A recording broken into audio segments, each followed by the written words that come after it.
may Bucor official na naman na lumitaw na inamin raw niya na tinawagan siya ni former President Duterte to congratulate doon sa mga 3 Chinese na nasyutay. Okay?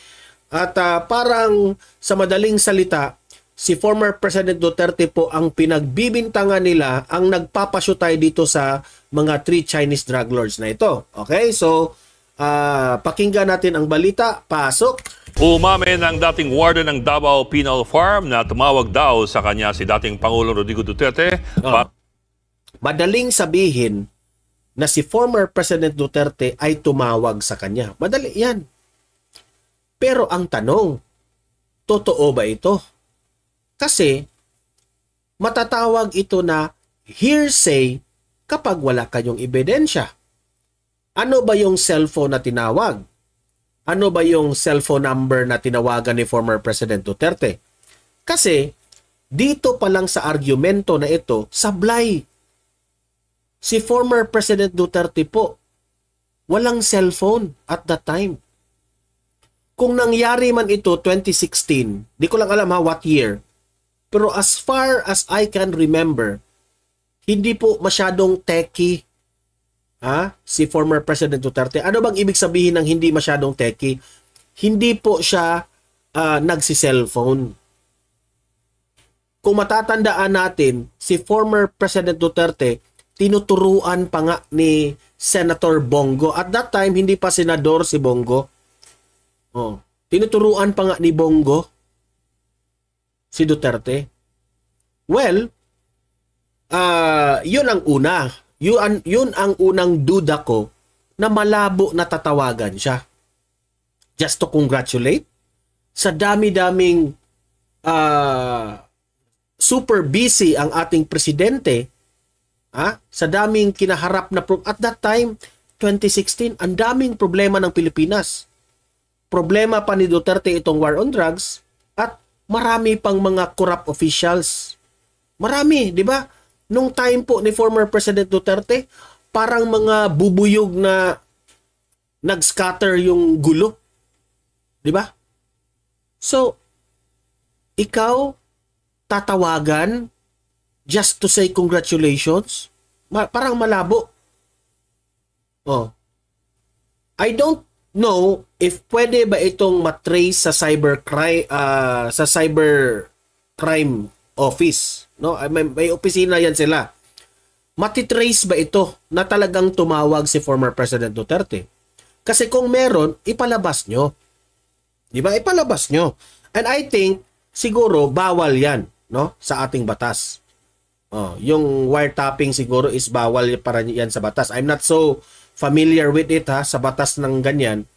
Pero, kung itong mga representatives at congressman natin dyan sa House, if you will be entertained with this kind of testimonies ng mga Bucor officials, itong mga PDLs na ito, to think na itong mga taong to ay nagsisinungaling na, paiba-iba yung testimony. So dapat ba nating papaniwalaan ito? Kung papaniwalaan natin ito, doon pa lamang sablay na kayo. Di ba? Sablay. Dapat ang isang tao, papaniwalaan natin kung malaki yung kredibilidad nila. Pero nung nagsinungaling ka na dati, tapos ngayon, may sasabihin ka, mahirap ka ng papaniwalaan. I-congratulate siya sa pagpaslang sa 3 Chinese drug convicts. Na cite in contempt naman ng dating opisyal ng PCSO dahil sa pag-iwas sa mga tanong ng Quad Committee. Na sa frontline na balitang yan, si Brian Basa. Humarap sa pagdinig ng House Quad Committee ang dating hepe ng Davao Prison and Penal Farm na si Bureau of Corrections Senior Superintendent Gerardo Padilla.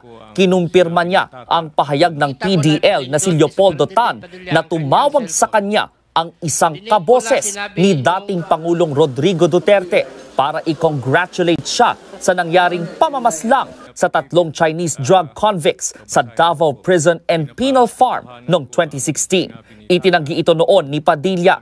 Napilitan lang daw siyang magsinungaling noon dahil sa takot sa kanyang seguridad. The fact na nagsisinungaling ka, 'Di ba? Ang hirap mo ng papaniwalaan.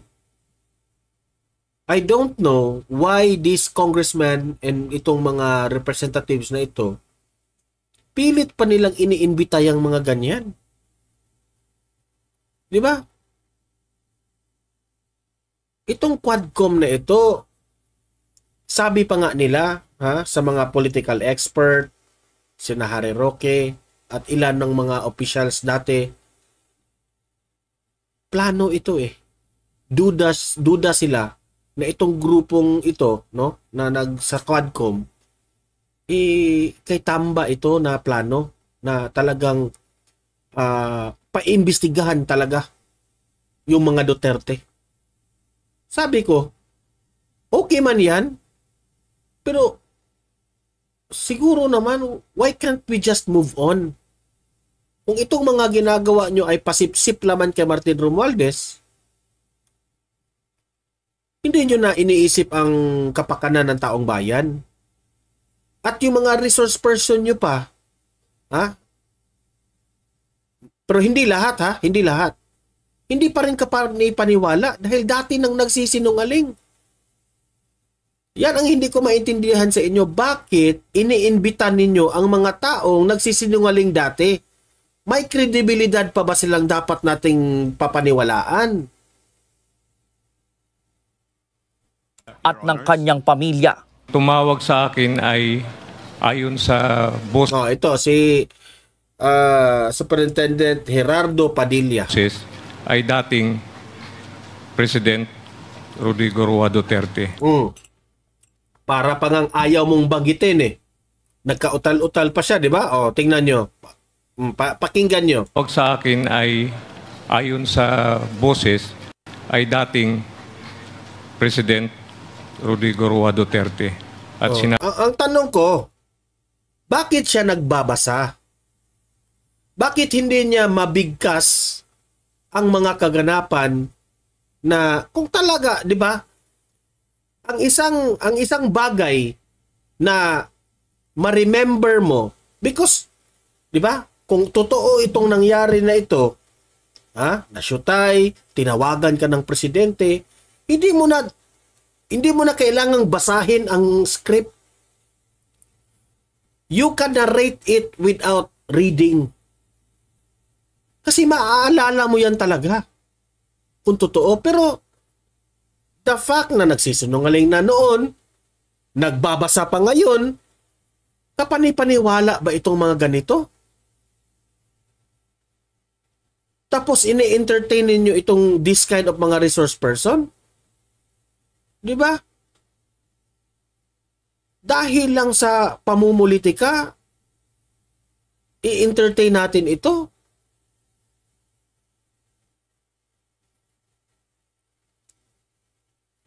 Masarap yung feeling kasi nakatutok yung media, lahat ng taong bayan nakikinig, tapos ganyan. Ang tanong, maniniwala pa ba ang taong bayan dyan? Yan ang hirap sa inyo mga representatives at congressman. Kung itong pag-hearing na ito, kung ang layunin ninyo na mabahiran o malaman na si Duterte ay isa palang nagpapashootay ng mga ganito, hindi na maniniwala ang taong bayan eh. Kung tutuusin nga, may nakita akong post, sabi doon, alam mo, former President Duterte, ang pinaka-the best na nangyari sa Pilipinas is yung war on drugs. Mayroon pa nga nagsabing ganyan. Na-shock ako doon. Dahil raw, peaceful na raw ang kanilang bayan. Meron pa nga nagsabi, sabi nila, bakit hindi nyo inimbestigahan itong mga drug lords na ito na pinasyutay? Kung ano ang kanilang impact nung panahon ay sila ay nagtitinda ng mga ganito.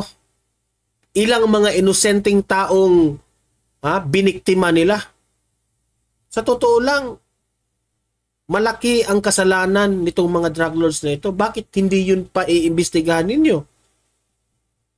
Sila yung dapat natin imbestigahan.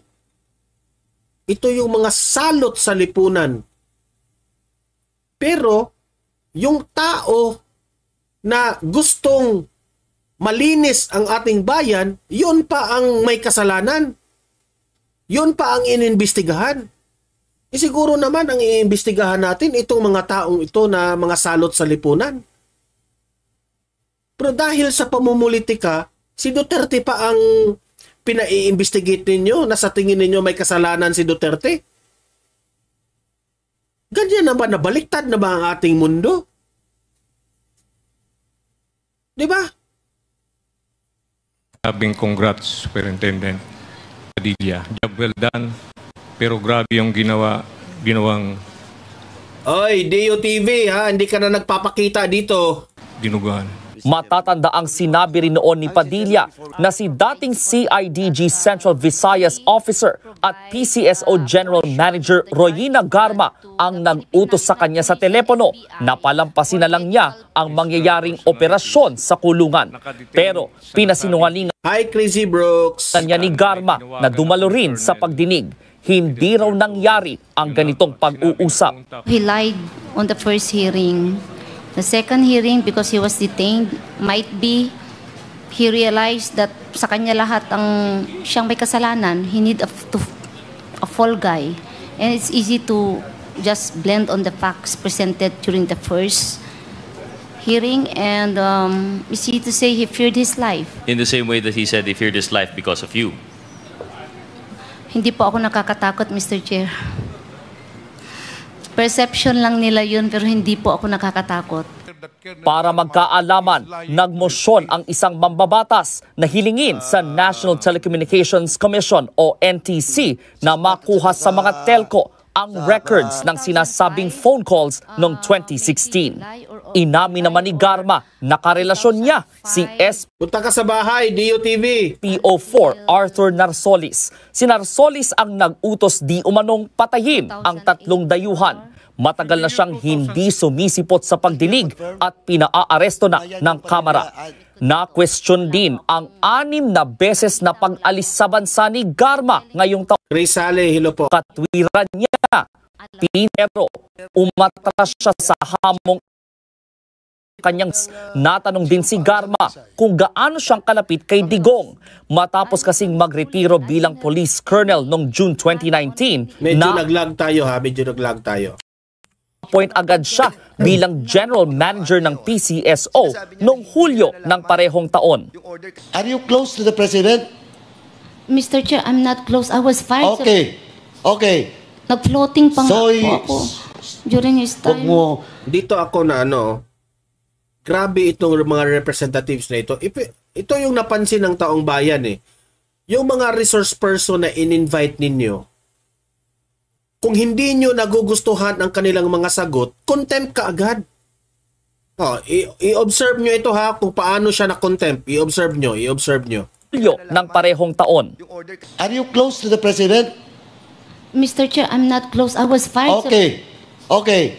Nag-floating pa nga So, po ako during his Huwag time. mo, anong ma-floating during this time? Yes, Mr. Chair. 15 days lang na nag-retire ka, nag-PCSO chairman ka, for all those qualified. Sandali. For all those qualified. Yan ang yan ang mahirap sa inyo.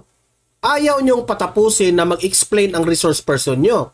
Ini-invite nyo yan dyan, tapos gusto nyo, kontrolado nyo ang storya. Patapusin mo muna. Kasi sa tingin ko, yung babae gusto pang mag-explain. Kita sa kanyang mukha na she wants to explain. Pero pinapahinto mo. Dahil ba hindi umuyon sa inyong gusto? Pinako-contempt nyo kaagad. Yan ang hirap sa inyo. Nagpapatawag kayo ng hearing dahil i-investigate ninyo, pero may script na kayo na anong gusto nyong mangyari. Yan ang hirap sa atin eh. Ka, nag-PCSO chairman ka, for all those qualified. Sandali. For all those qualified applicants. Okay. Ang dami po na qualified. Why you? Why you? For me, Mr. Chair, I don't feel close and special. Okay, now, Mr. you're lying. Dito na nagmosyon si Abang Lingkod Party List Representative Joseph Paduano na Itong si Paduano, hinuhusgahan niya kaagad na you're lying. Hinuhusgahan mo kaagad. What if nagsasabi yan ng totoo? Tapos, opinion mo yan na nagsisinungaling siya. Bakit mo ipapakontempt? Opinion mo yan. Ano ang matibay na ebidensya mo na siya po ay nagsisinungaling? Mr. Chair, I don't feel close and special. Okay, now, Mr. you're lying. dito You're lying. Bakit naka-confirm ka kaagad that you're lying? Mr. Chair, I don't feel close and Grabe. special. Okay, now, Mr. you're lying. Dito na nagmosyon si Abang Lingkod Party List Representative Joseph Paduano na ipasight in contempt si Garma. I move to cite in contempt Ms. Garma for lying and evading Tingnan nyo, nagtawanan pa sila. Tingnan nyo. In contempt si Garma. I move to cite in Nagtawanan contempt Ms. look at Dan Fernandez at itong si Abante. Nagtawanan pa sila. Garma Be professional naman, sir. Huwag kayong magtawanan dyan. for lying and evading questions. Napaluhan na lang si Garma dahil sa contempt order. Nakatakdang i-detain si Garma sa kamera pagkatapos ng pagdinig ngayong gabi. Nagbabalita mula Maraming salamat, Gracita Leia. Ayan. Maraming salamat, Ma'am Gracita. Ako iba talaga nung panahon ni former President Duterte. Disiplinado yung ating mga kongresista at that time. Ngayon ano sila, kung mainit ang kanilang ulo, kung sa tingin nila mali-mali yung mga sinasabi ng mga resource persons, kung sa tingin nila nagsisinungaling, contempt ka agad. 'Di ba? Ano yung latest kay Harry Roque? Pinakontempt rin si Harry Roque na hindi ibibigay ni Roque yung mga sum of mga documents ba yon? Yun lang kasi hindi ko nakalap masyado yung balita na yun 'Di ba? Sabi dito ng iba, naawa ako sa mga resource speaker na kinuha nila. Ayan. 'Di ba? Jordan War TV, hello po. So, alam nyo,